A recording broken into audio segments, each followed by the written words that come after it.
Laris Chica, Donnie Pangilinan umamin na hindi siya komportable sa love scenes. Nagulat ang maraming fans matapos ang honest at very real na pag-amin ni Donnie Pangilinan tungkol sa kanyang tunay nararamdaman pagdating sa paggawa ng love scenes. Sa isang interview, aminado ang kapamilya aktor na hindi niya magagawa mga love scenes kung hindi niya kapareha ang kanyang real-life partner na si Bel Mariano.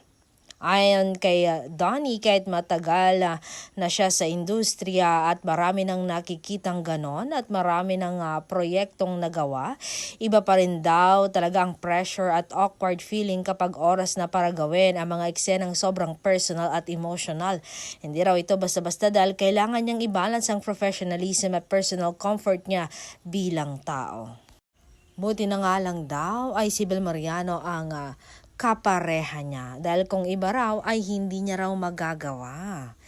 Marami naman ang mas lalong umaangas sa aktor dahil sa kanyang honesty at pagiging genuine. Para sa fans, refreshing makakita ng celebrity na open umamin na hindi lahat ng ginagawa sa showbiz ay madali o natural para sa kanila. Kaya pala, very natural acting niya kasi totoo siyang tao. Respect kay Donnie for being honest. Hindi porke aktor, comfortable na agad sa lahat. Sa kabila ng kanyang discomfort, pinupuri pa rin si Donnie dahil sa dedikasyon niya sa trabaho at sa effort niyang maibigay ng maayos ang bawat role sa kanyang ginagampanan. Ayon sa ilang netizens, isa raw ito sa dahilan kung bakit mas lalong relatable at minamahal ang aktor ng publiko.